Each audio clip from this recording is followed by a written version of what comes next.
Selamat datang di channel Pemuja Malam. Jangan lupa like, share, and subscribe ya. Terima kasih.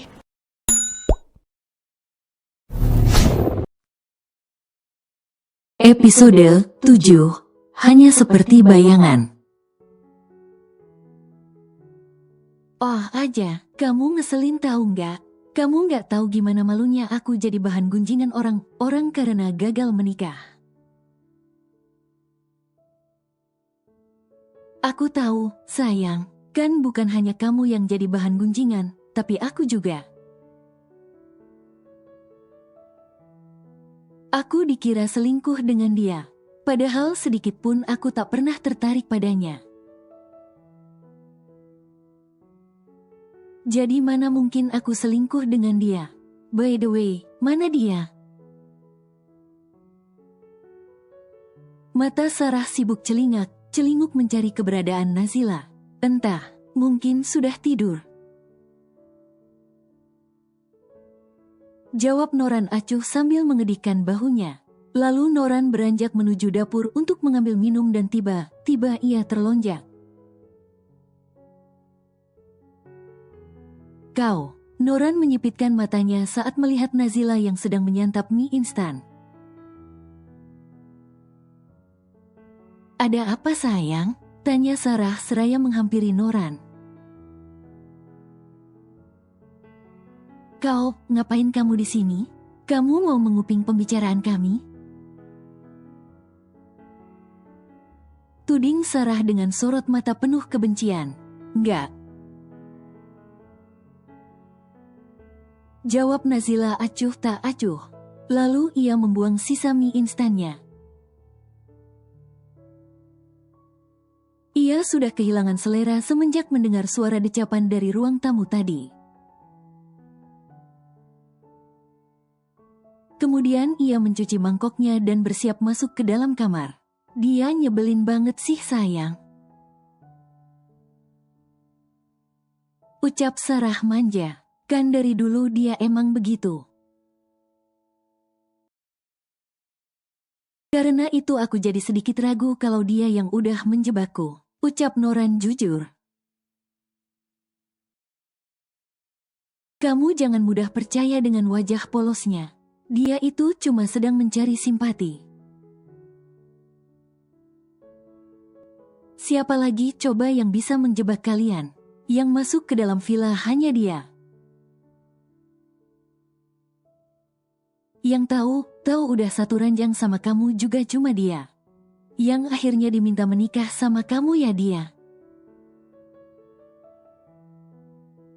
Jadi cuma dia satunya tersangka penyebab semua masalah ini terjadi. Nggak ada yang lain.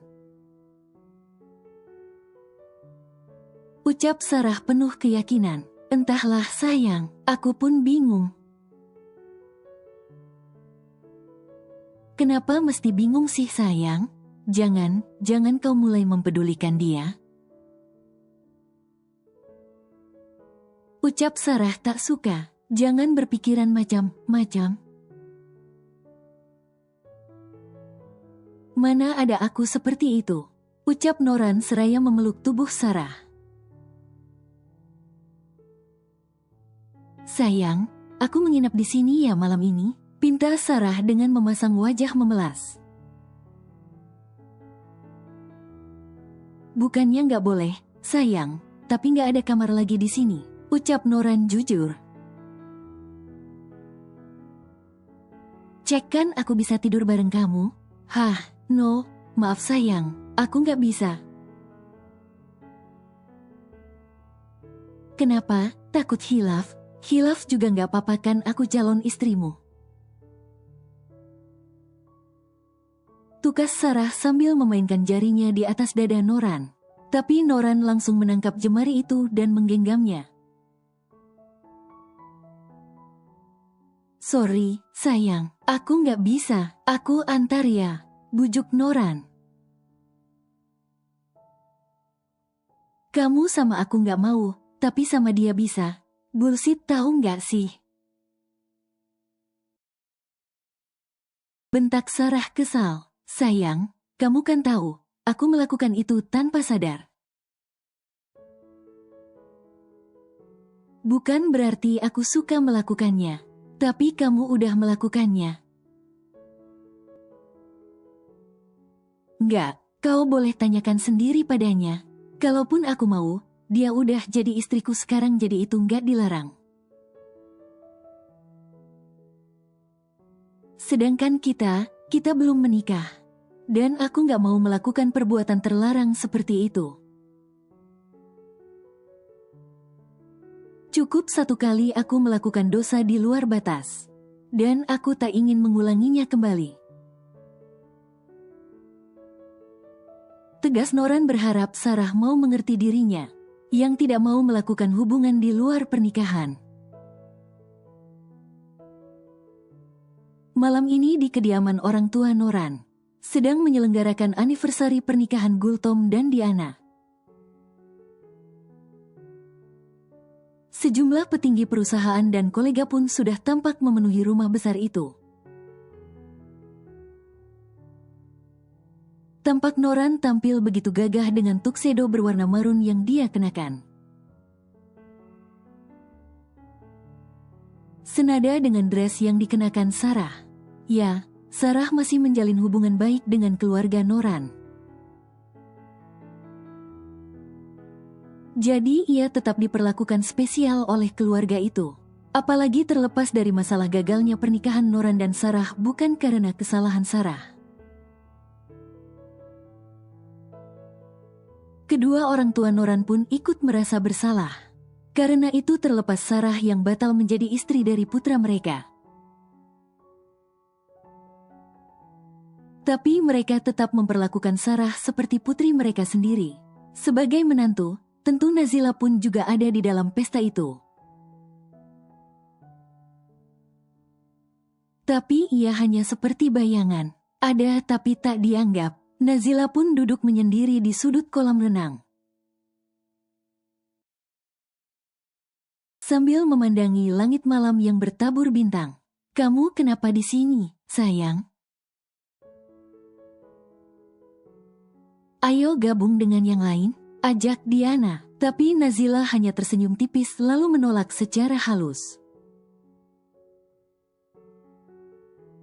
Ia tak ingin kehadirannya justru merusak hari bahagia keluarga itu. Apalagi ia sangat tahu, kehadirannya tidak pernah diharapkan keluarga itu. Bahkan pelayan di rumah itu pun tak ada yang menganggap dirinya. Ia benar bagaikan angin. Ada tapi tak terlihat. Nggak usah tante, Nazila di sini aja. Tolak Nazila secara halus. Kok masih tante sih? Kamu itu udah jadi menantu mama sayang. Jadi sudah seharusnya kamu memanggil mama, bukan tante. Tukas Diana seraya mengusap punggung tangan Nazila yang terasa dingin. Iya, Tan, Ma, ucapnya terbata membuat Diana terkekeh. Jangan di sini, lah, di sini udaranya dingin, nanti kamu masuk angin. Iya Ma, sebentar lagi, Ila masuk. Ila masih pingin di sini dulu sebentar, sahut Nazila yang sebenarnya sudah mulai merasa tak nyaman. Berada di tengah orang penting seperti ini. Ya udah, kalau begitu mama tinggal dulu ya. Kamu jangan lupa makan ya. Mama nggak mau kamu sampai sakit. Ingat, kamu tetap harus menjaga kondisi tubuh kamu. Peringat Diana. Iya Ma, pasti. Terima kasih, Ma. Untuk tanya Diana seraya mengerutkan keningnya. Segalanya. Sahut Nazila seraya tersenyum tipis. Seharusnya mama yang berterima kasih sama kamu, lah. Kalau kamu gak ada, mungkin Ma, tolong jangan ungkit masalah itu lagi. Ila udah mengikhlaskan semuanya, tapi karena itu. Ma, please, ucap Nazila dengan wajah memelas. Baiklah, tapi ingat ya, jaga selalu kesehatanmu. Kalau ada apa-apa, Mama mohon, jangan rahasiakan apapun. Katakan pada Mama, ucapnya sungguh yang diangguki oleh Nazila. Nazila, maaf, Mama tidak bisa bantu banyak untuk membelamu tempo hari. Namun Mama yakin, kamu gak mungkin melakukan hal seperti itu. Mama selalu berdoa, semoga kebenaran segera terungkap, dan Noran mau menerimamu dengan hati terbuka. Imbuhnya lagi, terima kasih, Ma udah percaya Ila. Amin, semoga dia Mama dikabulkan Allah. Sahut Nazila sebelum Diana benar berlalu dari hadapan Nazila.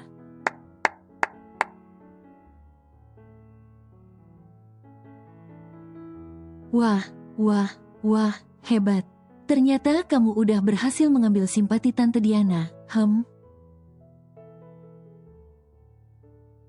Wah, aku gak ngangka kamu sehebat ini. Di hadapan orang lain kau sok polos, lugu, sok dingin juga. Padahal nyatanya, kau tak lebih dari serigala berbulu domba. Entah apa yang sudah kau lakukan sampai Tante Diana berpihak padamu. Kau bukan hanya menggagalkan rencana pernikahanku, tapi kau juga merebut Noran dari sisiku dan mengambil simpati Tante Diana agar memihakmu. Kau pikir dengan Tante Diana berpihak kepadamu, Noran akan ikut berpaling padamu? Hah, jangan mimpi, Noran hanya milikku. Tegas Sarah yang entah sejak kapan telah berada di dekat kolam di mana Nazila berada saat ini. Terserah kau mau berpikir aku seperti apa. Yang penting aku tak pernah melakukan seperti hal yang kau tuduhkan. Dan asal kau tahu juga, aku tak pernah berniat merebut Noran darimu dan mengambil simpati Tante Diana. Kalaupun dia bersikap baik padaku, hal tersebut wajar. Bagaimanapun aku sekarang menantunya. Tapi tenang saja, semuanya hanya sementara, bukan? Kau doakan saja agar aku tak pernah hamil. Jadi aku akan lebih cepat pergi dari kehidupan kalian, tegas Nazila dengan wajah datarnya. Dibalasnya tatapan meremehkan Sarah tanpa gentar sedikit pun. Untuk apa takut pikirnya? Sarah manusia, dia pun manusia. Ia memang bersalah pada Sarah, tapi itu bukan murni kesalahannya. Ada andil orang lain di sini yang ia tidak tahu siapa itu. Yang tak habis Nazila pikir, apa salahnya? Mengapa ia difitnah sedemikian rupa seperti ini? Dan mengapa orang itu begitu tega menghancurkan hidupnya? Padahal ia merasa tidak memiliki kesalahan dengan siapapun. Nazila sudah ribuan kali memikirkannya, tapi hingga kini ia tak kunjung menemukan jawaban. Ia hanya bisa berdoa agar segala kebenaran terungkap. Ia tak sekuat itu menanggung segala permasalahan ini sendirian. Penguatnya saat ini hanyalah sang ibu. Bila ibunya pun pergi meninggalkannya, mungkin itu akan jadi titik terendah menuju kehancurannya. Apa katamu tadi, menantunya, sombong? Kita lihat, siapa yang lebih mereka pedulikan, aku atau kau? Ucap Sarah sambil menyeringai. Lalu ia berjalan mendekati Nazila yang sedang berdiri di tepi kolam renang. "Mau apa, kau?" desis Nazila saat melihat Sarah perlahan mendekati dirinya. Dan saat mereka berdua berhadapan, Sarah menjatuhkan dirinya ke dalam kolam, membuat Nazila ikut terdorong jatuh juga ke dalam air. Suara kecipak air di kolam tentu saja membuat semua orang heboh. Apalagi saat mereka menangkap sosok Sarah di dalam kolam. Mereka pun berteriak heboh membuat Noran, Diana, dan Gultom jadi panik. Biur. Tanpa ragu, Noran langsung melompat ke dalam kolam untuk menyelamatkan Sarah dan bergegas membawanya ke tepi kolam. Dengan panik, Noran berusaha memberikan pertolongan pertama pada Sarah yang hampir tenggelam. Nazila yang tak bisa berenang, hanya bisa menatap nanar pemandangan di mana semua orang hanya mempedulikan Sarah. Sekuat tenaga ia mencoba untuk menyelamatkan diri, namun air yang terminum justru makin banyak. Kaki dan tangannya pun sudah tak mampu digerakkan lagi. Kaku, kram, tak mampu bergerak, tak mampu menggapai. Nazila merasa dirinya tetaplah bayangan. Dirinya tak berarti bagi siapapun. Bahkan tak ada yang menyadari dirinya pun ikut tenggelam di dalam kolam. Yang semua orang pedulikan hanyalah Sarah. Mungkinkah ini akhir dari segalanya? Mungkinkah ini akhir dari hidupnya? Mungkinkah ini akhir dari penderitaannya? Kalau iya, bolehkah ia meminta tolong untuk yang terakhir kalinya? Tolong jaga ibunya, hanya itu. Ia hanya meminta tolong jaga ibunya. Ibu, Ila sayang ibu. Lirihnya sebelum Nazila benar-benar tenggelam ke dasar kolam. Ya Tuhan, tolong selamatkan menantu saya. Tolong, Nazila, pekik Diana saat ia melihat bayangan Nazila yang hampir mencapai dasar kolam. Semua orang membelalakan matanya saat sadar di dalam kolam itu ada seseorang lagi yang tenggelam. Tak lama kemudian, terdengar suara seseorang yang melompat ke dalam kolam renang. Dan dengan cepat mengangkat Nazila dari dalam air. Orang itu pun segera melakukan CPR. Tapi sepertinya Nazila telah terlalu banyak meminum air kolam, sehingga ia harus segera dibawa ke rumah sakit untuk dilakukan pemeriksaan menyeluruh. Bagaimana keadaannya? Tanya Diana panik.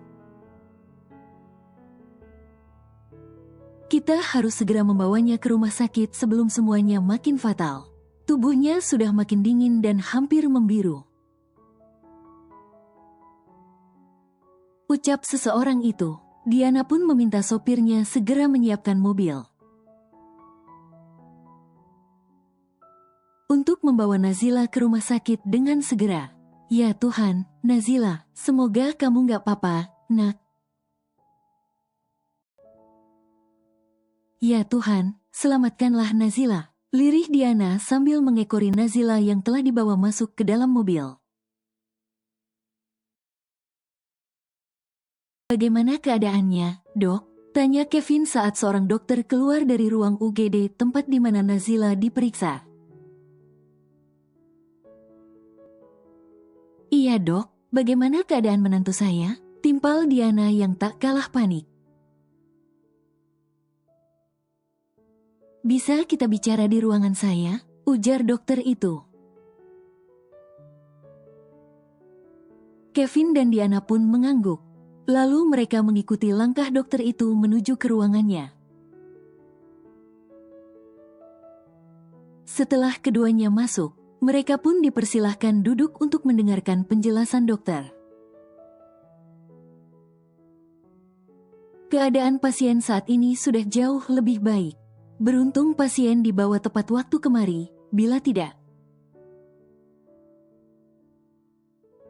kemungkinan sesuatu yang lebih buruk bisa saja terjadi. Sebab air sudah memasuki rongga paru-paru. Namun, kami sudah berhasil mengeluarkannya. Untuk sementara, pasien masih harus menjalani perawatan intensif. Untuk memastikan tidak ada lagi kandungan air yang masih mengendap di dalam paru-paru. Sebab itu bisa memicu terjadinya penyakit edema paru. Penyakit itu cukup berbahaya dan bisa mengakibatkan kesulitan bernafas pada pasien. Sehingga bisa berakibat fatal. Tugas dokter itu memberikan penjelasan. Diana dan Kevin bernafas dengan lega. Setelah tahu kondisi Nazila sudah jauh lebih baik. Walaupun masih menyisakan sedikit kecemasan, perihal akibatnya bila kandungan air masih mengendap di paru-paru. Setelah dari ruangan dokter, Kevin dan Diana langsung menuju ruang perawatan Nazila kini. Beberapa saat yang lalu memang perawat telah memindahkan Nazila ke ruangan yang lebih memadai untuk rawat inap. Kevin, panggil Karin dengan wajah paniknya. Ia menerobos begitu saja kamar rawat Nazila, dan dengan tak sabar menghampiri sahabatnya itu yang masih betah menutup matanya. Bagaimana keadaannya? Tanya Karin panik. Bahkan ia belum sempat pulang ke rumah, karena mengejar waktu untuk melihat keadaan Nazila. Tadi setibanya di rumah sakit, Kevin memang menyempatkan menghubungi saudara kembarnya itu. Ia memang sudah berjanji pada Karin untuk selalu mengabari bila terjadi sesuatu pada Nazila. Langsung saja, selesai melakukan tugasnya di rumah sakit tempat ia internship, Karin langsung melajukan mobilnya menuju rumah sakit tempat Nazila dirawat. Ia begitu menyayangi Nazila karena itu ia begitu panik saat tahu sahabatnya tenggelam di kolam hingga harus melakukan perawatan di rumah sakit. Dia sudah jauh lebih baik, tapi tetap, sementara waktu ia membutuhkan perawatan intensif. Sampai parunya dinyatakan bersih dari cairan, ungkap Kevin seraya menepuk pelan pundak Karin untuk memberikan ketenangan. Lalu Kevin juga mengenalkan Karin pada Diana, yang masih tampak setia menunggui Nazila.